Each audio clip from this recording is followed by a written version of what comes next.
اللہ تعالیٰ یہ بات کہتے ہیں کہ اس کی مثال ہمارے ساتھ تمہارے سامنے رکھتے ہیں، وہ کیا ہے؟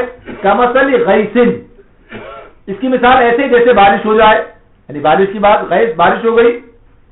اب بارش ہونے کے نتیجے میں کیا ہوتا ہے؟ ایک ظاہر نباتات اگتی ہیں، ایک فصل اگتی ہے، اب اس کے نتیجے میں کیا ہے کہ وہ بڑی بھلی معلوم ہوتی ہے. یعنی جو کاشتکار ہے، جو محنت کرنے والا ہے، اس کے لیے بڑی بھلی معلوم ہوتی ہے.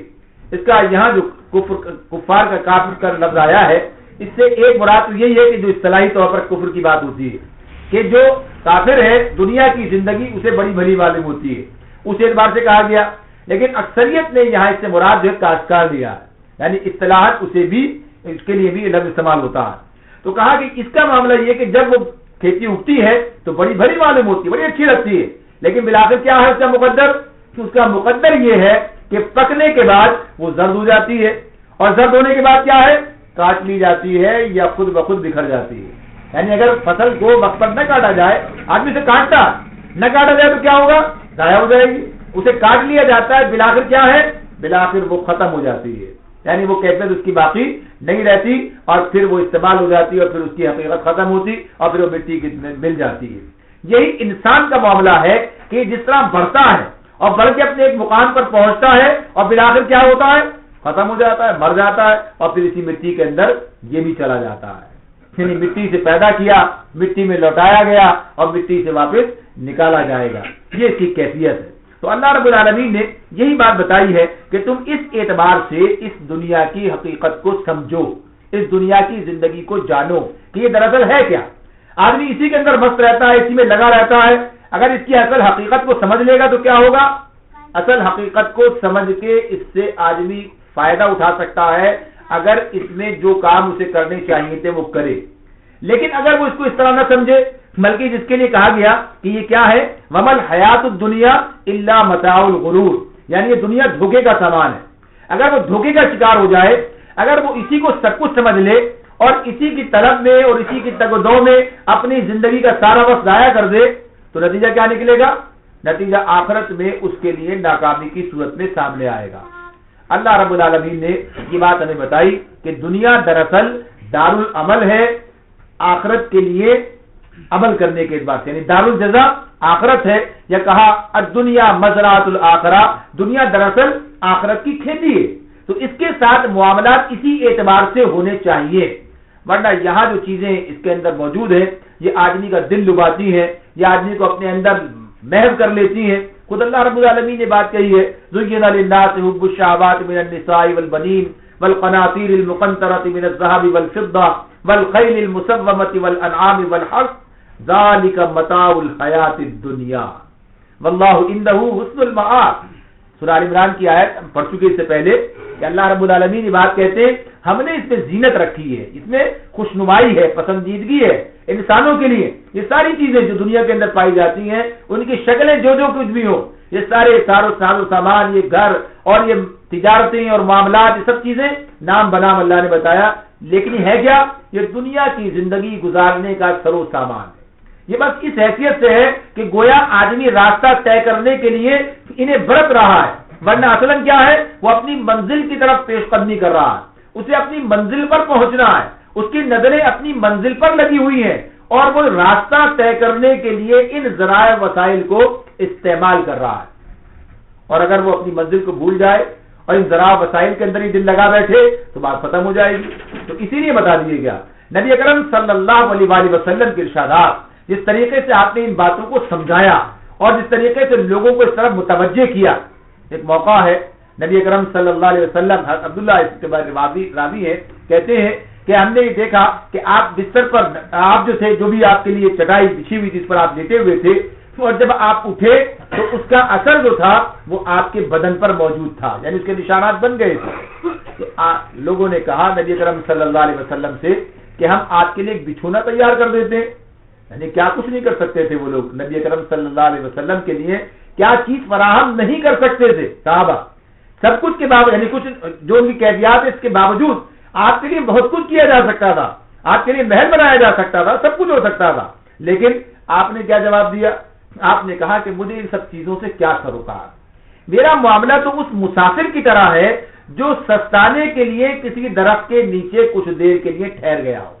یعنی معاملہ کیا ہے مسافر کا کہ جو طے کر رہا ہے منزل، اپنی منزل کی طرف جا رہا ہے اور راستہ طے کرتے ہوئے بہرحال اسے زیادہ اس کی فکر نہیں ہوتی کہ راستہ کیسے کٹ رہا ہے، اس میں کچھ آسانیاں ہیں، کچھ مشکلات ہیں، اسے اپنی منزل کی طرف نظر رکھی ہوئی ہے. تو جب آدمی کے سامنے وہ آخرت، وہ منزل رہے گی تو پھر دنیا کی یہ چیزیں اسے اپنے اندر الجھا نہیں سکیں گی. لیکن جب آدمی منزل کو بھول کر آخرت کو نظر انداز کر کے اور دنیا ہی کی طلب میں لگا رہے گا تو پھر دنیا اسے آگے بڑھنے نہیں دے گی.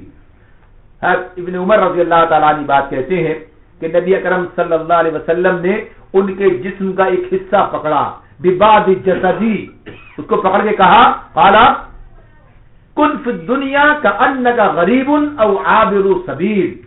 آپ نے فرمایا نبی کرم صلی اللہ علیہ وسلم نے کہ دنیا میں اس طرح سے رہو جیسے کوئی اجنبی ہوتا ہے. کن فی الدنیا کأنک غریب، یہ غریب سے مراد کیا؟ وہ غریب نہیں جو ہم غربت کہتے ہیں، بلکہ اس سے مراد کیا؟ اجنبی ہوتا ہے. اس سے مراد پردیسی ہوتا ہے. پردیسی ظاہر ہے کہ اس کا یہ دیش نہیں ہے، پردیسی اجنبی، اس سے مراد پردیسی ہے، اس سے مراد اجنبی ہے. یعنی یہ گویا کہ اس کا وطن نہیں ہے بلکہ اس کا وطن تو کوئی دوسرا، اور وہ اپنے وطن کی طرف پیش قدمی کر رہا ہے. یعنی اس طرح سے اسے اپنا وطن نہ سمجھو، اسے اپنے لیے کہیے منزل نہ سمجھو، بلکہ یہ تو عارضی جگہ ہے. کأنک غریب، ایسے زندگی بسر کرو جیسے کوئی اجنبی ہوتا ہے، جیسے کوئی پردیسی ہوتا ہے کہ اس سے وہاں سے نکل کر اپنے وطن پہنچنے کی اس کو فکر لگی ہوئی ہوتی ہے. اور کہا او عابر سبیل، اور مزید اس کی وضاحت کرتے ہوئے کہا یا ایسے جیسے کوئی مسافر ہوتا ہے. کأنک غریب یا اجنبی کی طرح، او عابر سبیل یا ایسے جیسے کوئی مسافر ہوتا ہے. اور پھر کہا اعد نفسک، اور اپنے نفس کو ایسے سمجھو من اہل القبور، جیسے کہ وہ اہل قبور کے اندر سے، یعنی اپنے آپ کو مردوں کا ساتھی سمجھو. یعنی گویا کہ اپنے آپ کو وہاں تک پہنچنے کے اس کے حوالے سوچو. بہرحال کل یہ وقت تو آنا ہے. اگر آدمی اپنے آپ کو اس اعتبار سے آج سوچے اور اس منزل میں رکھ کر دیکھے کل جب میں وہاں ہوں گا تو کیا میری تمنائیں ہوں گی. یعنی جب آدمی کل، ظاہر ہے کہ ہم سب پر یہ وقت تو آنا ہے، یعنی کوئی آدمی ایسا نہیں ہے جسے بہرحال قبر میں نہیں جانا. یعنی اس پر ہمارا ایمان ہے، یہ تو حقیقت ہم جانتے ہیں، ہر آدمی یہ بات جانتا ہے کہ بہرحال قبر میں جانا ہے. تو جب قبر میں جانا ہے تو اگر اس کے بارے میں آج فکر کی جائے، آدمی سوچے کل میں قبر میں ہوں گا، یا سمجھے کہ میں آج جو ہے قبر میں چلا گیا تو اس وقت میری تمنائیں کیا ہوں گی. یعنی آدمی وہاں جا کے کیا سوچے گا؟ وہ یہی سوچے گا کہ آیا میں نے آگے کی طرف آ جائیے، وہ یہی بات سوچے گا کاش میں نے آج کے دن کے لیے کوئی سامان کیا ہوتا. یعنی وہ آدمی کی تمنا کیا ہوگی؟ اس کے سوا اور کیا ہوگی؟ کاش میں نے آج کے لیے کوئی سامان کیا ہوتا. یعنی تمنا یہی ہوگی نا. تو اگر آج اپنے آپ کو وہاں محسوس کرے گا، اس کو یاد رکھے گا، اس کی ضرورتوں کا احساس ہوگا تو پھر کیا کرے گا؟ اس کے لیے تیاری کرے گا، اس کے لیے کوشش کرے گا. تو اسی لیے یہ بات بتا دی، ورنہ بتا دیا کہ یہ جو چیزیں تمہارے سامنے ہیں اکثریت کا یہ کہیے کہ لہو کا وقت گزر گیا، لعب کا وقت گزر گیا، لیکن زینت کا وقت باقی ہے. تفاخر بینکم، یہ اس کا وقت جو تفاخر کا ہے یہ باقی ہے. یا کہیے کہ یہ تکاثر فی الاموال والاولاد کا وقت تو آخر وقت تک چلتا ہی رہتا ہے. تو نبی اکرم صلی اللہ علیہ وسلم نے یہ بات بتا دی کہ دیکھو یہ چیزیں ایسی ہیں کہ اگر ان میں پھنس گئے تو پھر سیری کبھی نہیں ہو سکتی. یعنی آدمی کو سیری ہو جائے، اطمینان حاصل ہو جائے، ایسا ممکن نہیں ہے. تو آپ نے یہ بات بتا دی کہ انسان کا معاملہ تو یہ ہے کہ اگر اسے دو وادی بھر کر مال حاصل ہو جائے، دو وادیاں یعنی پہاڑ، دو پہاڑوں کے درمیان کی جو جگہ ہے اسے وادی کہتے ہیں، تو دو وادیاں، ایک نہیں دو وادیاں اسے حاصل ہو جائیں تو تیسری وادی کی تمنا کرے گا. اور انسان کا چاہیے کہ پیٹ تو قبر کی مٹی ہی سے بھرتا ہے. چلیے کہا مٹی سے، اسے مراد یہ قبر کی مٹی ہے، کیا اسی سے اس کا بھرتا ہے. یعنی انسان جب کثرت مال اور اولاد کی فکر میں محو ہو جاتا ہے اور اس کی کوشش میں وہ لگا رہتا ہے تو ایسا نہیں کوئی اس کا اختتام ہے بس اتنا ہو جائے تو اس کے بعد کافی ہے، اب اور کی ضرورت نہیں ہے. لیکن ایسا نہیں ہوگا، بلکہ معاملہ کیا ہوتا ہے کہ بس پھر وہ اسی میں مگن ہے، اسی میں محو ہے، اسی کے اندر لگا ہوا ہے. اور یہ چیزیں ہمارے عام مشاہدے میں آتی ہیں کہ وہ آدمی بھی جسے اپنی ضرورت پوری کرنے کے لیے اپنی چوٹی کا پسینہ ایڑی تک پہنچانا ہوتا ہے، اسی طرح سے وہ آدمی بھی جنہیں ساری ضروریات اور تعیشات میسر ہیں وہ بھی اپنا وقت اسی طرح سے لگا رہا ہوتا ہے، صرف کر رہا ہوتا ہے. تو اللہ رب العالمین نے یہ بات بتا دی ہے کہ جب اگر اس فکر میں آدمی لگ گیا تو پھر وہی الہاکم التکاثر حتی زرتم المقابر، تمہیں جو ہے یہ تکاثر نے، زیادہ سے زیادہ حاصل کرنے کی فکر نے جو ہے تمہیں اپنے اندر منہمک رکھا، یہاں تک کہ حتی زرتم المقابر، تم قبر تک جا پہنچے، تم نے قبریں جا دیکھی۔ یعنی یہ کیفیت ہے انسان کی کہ کسی مرحلے میں بھی اسے نجات نہیں ملتی۔ تو اللہ تعالیٰ یہ بات بتا رہے ہیں، یہ دنیا ہے اصلاً جو انسان کو اپنے اندر محو رکھتی ہے، منہمک رکھتی ہے، لہذا اس کی اس حقیقت کو سمجھ لو۔ جب سمجھ لو گے تو بالآخر کیا ہوگا، اس حقیقت کو پہچاننے کے بعد اس کے ساتھ معاملہ کیا رہے گا، جیسا ہونا چاہیے۔ یعنی اس کا مطلب یہ نہیں ہے کہ آدمی اب چونکہ یہ دھوکے کا سامان ہے، یہ بیکار چیز ہے، اس سے آدمی جو ہے کہیں مصیبت میں مبتلا ہو جاتا ہے یا پھر چھوڑ کر چلا جائے، ایسا بھی نہیں۔ اسی صورت کے آخر میں یہ بات بھی ہمارے سامنے آ رہی ہے کہ روحانیت کا کوئی تصور اسلام میں موجود نہیں ہے، اسلام اس کی نفی کرتا، لہذا اس کا معاملہ کیا ہے، اس کے بارے میں اپنا تصور ٹھیک کر لے کہ یہ دراصل انسان کے لیے محنت کی جگہ ہے، یہ دراصل انسان کے لیے اپنے مستقبل کی تعمیر کی جگہ، اور مستقبل کون سا ہے، آخرت کی بات ہو رہی ہے، مستقبل دنیا نہیں ہے، بلکہ مستقبل کیا ہے، آخرت کی بات ہو رہی ہے۔ آج کے بعد کل سے مراد آخرت ہے، لہذا اس کی تیاری کی جگہ ہے، یہ غیر اہم نہیں ہے، یہ ایسی چیز نہیں ہے کہ آدمی اس کے سے آنکھیں بند کر لے اور اس کو چھوڑ دے، بلکہ یہ تو انتہائی اہمیت کا وقت ہے، یہ تو انسان کے لیے بہت قیمتی معاملہ ہے کہ اگر اس نے اس وقت میں اپنے کل کی تیاری نہ کی تو گویا پھر کیا ہوگا، پھر یہ ہوگا کہ آدمی اس کل کے اندر محروم ہو جائے گا۔ یعنی اس کی مثال اس طرح سے اگر ہم لے لیں کہ جیسے کوئی قافلہ کسی جگہ پڑاؤ ڈالنے کے لیے ٹھہرا ہے، بار بار وہ مسافروں کی مثالیں سامنے آتی ہیں، اور اب اس جگہ پر جہاں وہ ٹھہرا ہے، اب اس وقت میں اسے اگلے سفر کے لیے کچھ تیاریاں کر لینی ہے، پانی بھر کے جمع کر لینا ہے، اپنے مشکیزے بھر لینے ہیں، کچھ کھانے پینے کا سامان اکٹھا کر لینا ہے، سواریوں کو جو ہے کچھ آرام پہنچا لینا ہے، پھر ان کی تیاری کر لینی ہے۔ اور ایک آدمی ایسا ہے کہ نہ پانی بھرنے کی فکر کرتا ہے، مشکیزے اسے بھر لینے چاہیے، اپنے مشکیزوں کی فکر نہیں ہے، اسے کھانا اپنا جو ہے تیار کر لینا چاہیے، اسے اس کی بھی فکر نہیں ہے، گاڑی کو ٹھیک ٹھاک کر کے دیکھ بھال کر لینی چاہیے، اس کے بارے میں بھی کوئی پریشانی نہیں ہے، اور بس اس نے مٹر گشتی میں اور گھومنے میں اور پھرنے میں اور گپے لڑانے میں اور کھیل میں اور کود میں اور اس میں جو ہے سارا وقت ضائع کر دیا۔ اب جب قافلے کے چلنے کا وقت آ گیا اور پکار ہوئی کہ قافلہ چل پڑا، تو اب مشکیزہ بھی خالی ہے اور آدمی کے لیے اس کا ٹفن بھی خالی ہے اور سواری بھی اس کی تازہ دم نہیں ہے، اس کا حال کیا ہوگا، یعنی اس کا حال کیا ہوگا، وہ کیسے سفر طے کرے گا؟